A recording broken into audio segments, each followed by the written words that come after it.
Temos agora o prazer de receber o Nelson Stanice, da Huawei, que também terá seus 20 minutos para apresentar para nós a empresa. Nelson, por favor, a palavra agora é toda sua. Obrigado pela presença, obrigado para quem está podendo participar aqui presencialmente do Energy Storage Brasil, quem está assistindo online também. Eu vou, nessa oportunidade aqui, eu vou falar sobre algumas tendências, né, do setor de armazenamento de energia, né, a importância dele para o setor elétrico brasileiro, e para a gente entender quais são as tendências, a gente tem que entender qual o cenário do setor de energia hoje. Tá? A apresentação da Huawei eu vou fazer por volta das 17 horas. Tá? Vou falar sobre SIGF e soluções residenciais. Mas nessa oportunidade aqui, nessa palestra, eu quero falar sobre a importância que vai ter o armazenamento para o setor elétrico global e estudando aqui o cenário do setor elétrico brasileiro. Bom, não é novidade para ninguém a crise hídrica que a gente está passando, que veio à tona nos últimos meses, né? Mas, na verdade, ela não é nenhuma novidade, e ela já vem se mostrando, né, na última década, né, que a energia natural afluente, a média dela vem caindo nos últimos anos. Tá? Então, isso não é nenhuma novidade. E aqui no gráfico da direita, a gente tem a divisão do setor elétrico brasileiro pelas fontes, né? Então, a capacidade instalada, isso falando em geração centralizada. Então, a gente consegue ver aqui, 61% da matriz elétrica brasileira são fontes hidráulicas, né? Então, essa diminuição aqui na energia natural afluente impacta em muito, né? Impacta praticamente 2/3 da capacidade instalada do Brasil. 26% térmicas, 11% eólica, que tiveram uma expansão muito grande nos últimos anos, e agora as solares, que estão protagonizando a expansão da matriz elétrica brasileira. Tá, um dado muito interessante, que 51% dos empreendimentos em expansão, isso falando em geração centralizada, ok? 51% são solares, tá? Com obras iniciadas ou não, 51% são solares, 25% eólicas, tá? Então, mais de 3/4 dos empreendimentos em expansão hoje, e eu não estou nem falando da geração distribuída, porque quando a gente coloca a geração distribuída na conta, esse número aumenta ainda mais para as renováveis, principalmente para solar, né? Majoritariamente para solar, mas aqui estamos falando de geração centralizada, tá? Só como estudo de caso aqui. Esse aqui é um gráfico do ONS, isso daqui são dados públicos, tá? Da potência num dia, tá? Um dia típico. A gente consegue ver aqui embaixo a solar, né? Com a curva de geração típica dela, tá? Ainda com baixa representatividade na matriz elétrica brasileira, mas, como eu falei, em expansão, né? E vai ter uma expansão muito rápida nos próximos meses e anos. Então, essa curva aqui embaixo, ela deve crescer muito em breve. Tá? Aqui as eólicas. Tá? As eólicas, elas basicamente possuem 2 perfis de geração, aí depende do tipo de vento, tá? Então, e do local, do tipo de formação do vento. Então, tem eólicas com um perfil diurno, muito parecido com o da solar, e tem eólicas que geram durante a noite, que a gente vê que é a maioria aqui no Brasil. Tá? Então, um perfil mais noturno. E eu vou mostrar por que esse perfil não é tão favorável. Óbvio, né, que quanto maior a capacidade de energia, maior o benefício para o sistema, ainda mais em tempo de escassez. Mas esse perfil de geração, ele não é tão favorável, tá? Porque o pico de demanda, e a gente já consegue perceber aqui pelo despacho das hidráulicas, né, ele está aqui por volta das 3 horas da tarde, 3 a 5 horas da tarde. Então, o que a gente tem aqui? Eólicas e solares como fontes intermitentes, né? A gente não tem controle sobre a geração delas, elas são fontes intermitentes, elas geram de acordo com o recurso disponível, e até o ONS, nos modelos dele, ele visualiza as eólicas e solares como uma redução na carga, né, uma redução no consumo, mas não uma fonte controlável, uma fonte despachável. Não é esse o caso ainda, né, mas eu vou chegar lá e mostrar como que as eólicas e solares podem se tornar fontes despacháveis também. Aqui, as térmicas estão trabalhando a todo vapor, né, então isso significa que as térmicas estão trabalhando com uma demanda alta, que é para reduzir, né, o consumo, né, o uso dos reservatórios, tá? Então, para reduzir a demanda das hidráulicas. Mas a gente vê ainda que a hidráulica ela tem uma demanda altíssima, principalmente aqui no horário de maior consumo. Tá? Bom, como eu estava falando, né, a eólica e solar são fontes intermitentes, isso causa...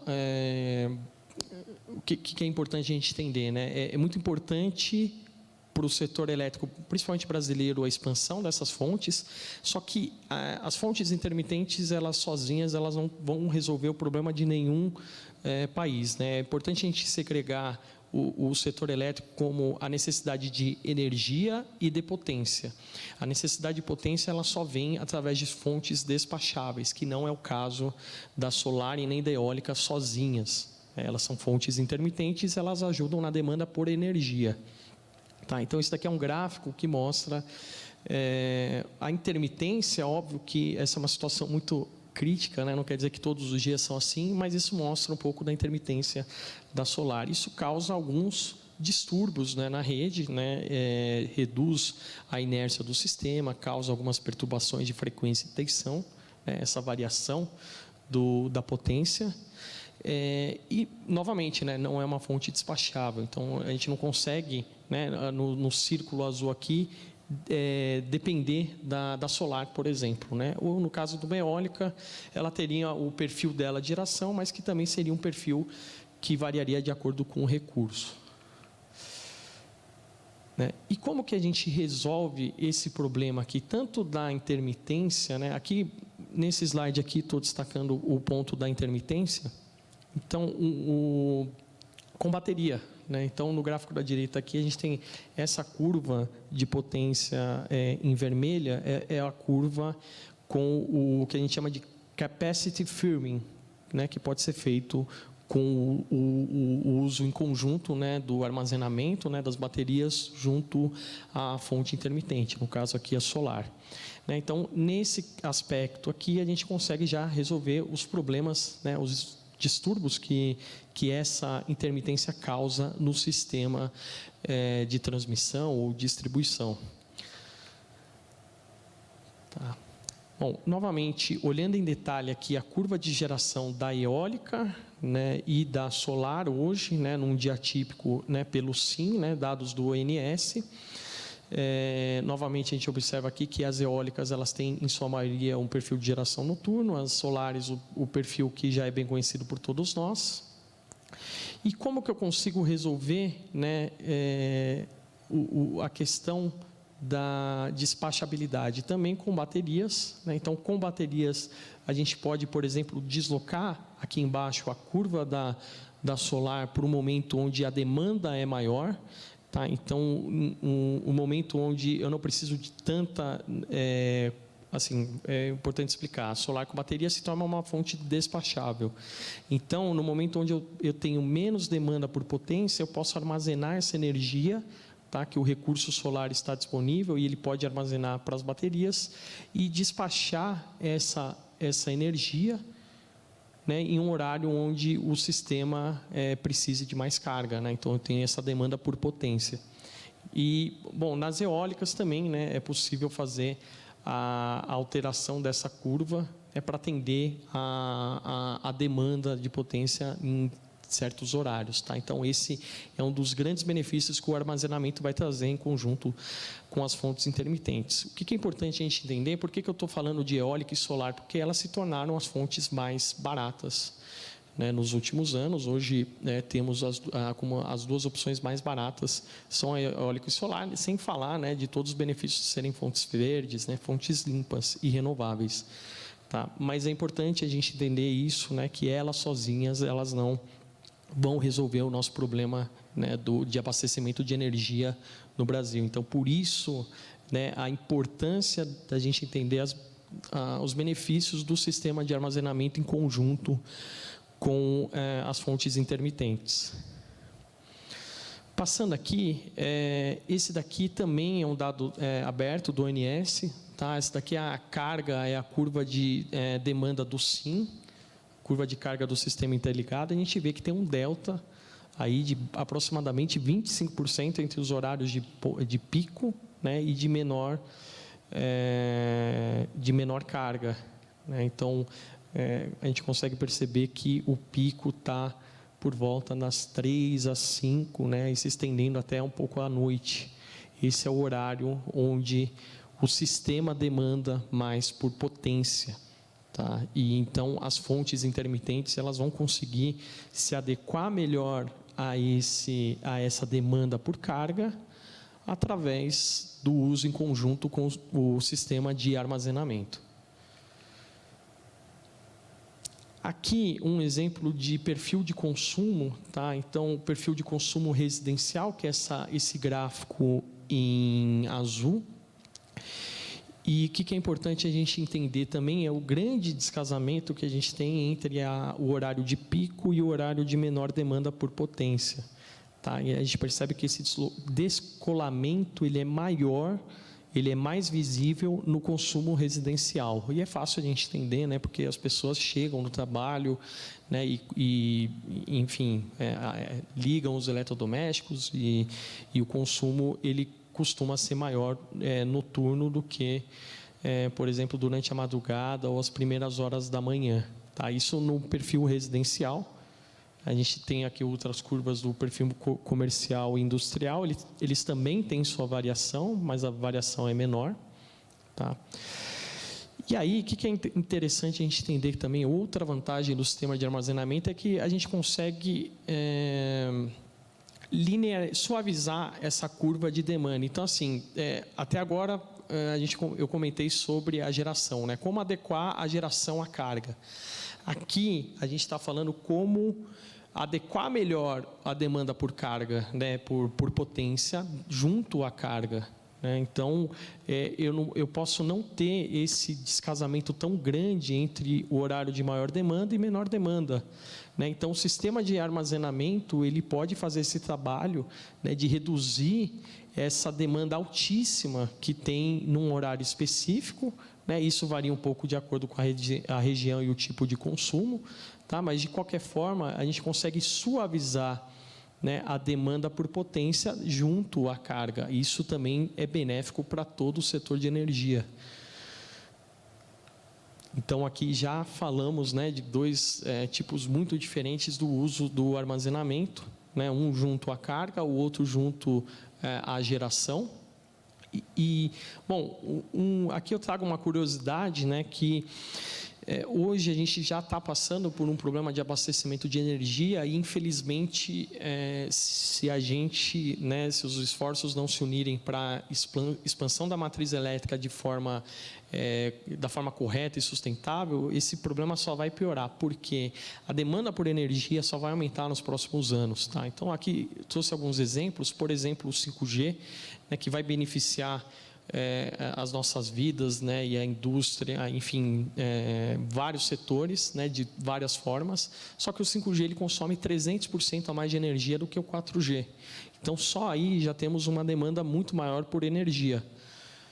Outro ponto também que está sendo muito falado aqui durante o evento são os veículos elétricos. Então, o aumento, né, da frota de veículos elétricos também vai aumentar a demanda por energia. Então, não adianta a gente substituir os veículos a combustível fóssil por veículo elétrico e abastecer essa energia do veículo elétrico através, né, de fontes não limpas, né? Não faz sentido nenhum.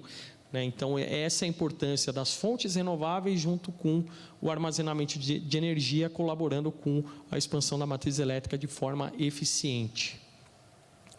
Tá? E, bom, aqui duas previsões de redução, do CAPEX de solar e bateria. Então, eu sempre falo que a solar ela caiu muito de preço nos últimos anos, mas ela ainda tem muito espaço para cair nos próximos anos ainda. Tá? Esse daqui é uma previsão até 2030, e o mesmo vai acontecer com as baterias de lítio, né? A gente costuma comentar aqui no setor que estamos para o armazenamento, né? Para as baterias, assim como estávamos talvez em 2013, há uns 8 anos atrás, para energia solar. E que de lá para cá houve um rápido crescimento, né, mais expressivo nos últimos 4 ou 5 anos, e o mesmo vai acontecer com o armazenamento de energia. Então, temos que estar preparados, né, para receber essa tecnologia, entender onde ela pode se encaixar melhor, né, em seus vários benefícios, né, para o nosso setor de energia brasileiro. E, para finalizar, né, então, um resumo aqui das aplicações do sistema de armazenamento, como a gente comentou, na geração centralizada. Né, a gente pode ter as baterias junto à geração, a fonte intermitente, ou também em standalone, que a gente chama que são as baterias no sistema de transmissão para fazer serviços ancilares ou para postergar, de repente, obras de expansão da malha de transmissão. Tá? Então, às vezes, locais que você precisa de uma demanda muito específica em poucos dias do ano. Vou dar um exemplo aqui, às vezes alguma cidade turística que recebe muitos turistas em um período, um curto período do ano, né? Às vezes, para não ter que fazer uma obra, né, de expansão, de melhoria do sistema de transporte de energia, você pode usar o storage para atender essas demandas. Já existem casos aqui no Brasil onde está sendo estudado isso, tá, em alguns locais. O mesmo vale para o sistema de distribuição. Então, a bateria, como standalone, também pode ajudar no sistema de transmissão a reduzir, a prestar serviços ancilares para a rede, né, e reduzir o custo eventual em expansão do sistema, ou melhorias do sistema. Tá? Então, o outro ponto seria junto à carga, que eu comentei, né? Então, para suavizar, reduzir essas diferenças entre pico, entre maior consumo, né, maior demanda por potência e menor, a gente pode usar a bateria junto à carga para suavizar essa curva da carga, né, a curva de demanda de potência do consumidor. E, por último, aplicações off-grid, que essas talvez são as que mais se tem usado nos últimos anos, devido a, por exemplo, o SIGFI, né, que são sistemas individuais de geração por fonte intermitente. Né, a gente vê muito ali na região amazônica alguns projetos do governo, como o Mais Luz para a Amazônia, onde tem muitos SIGFIs que atendem populações que não têm acesso à rede de distribuição. Então, esse daqui basicamente é um resumo do que a gente pode esperar, né, de benefícios do armazenamento de energia, do uso de baterias para o nosso setor elétrico. Ok? Obrigado pela atenção de quem está aqui, de quem está assistindo. É um prazer estar participando aqui do Energy Storage Brasil.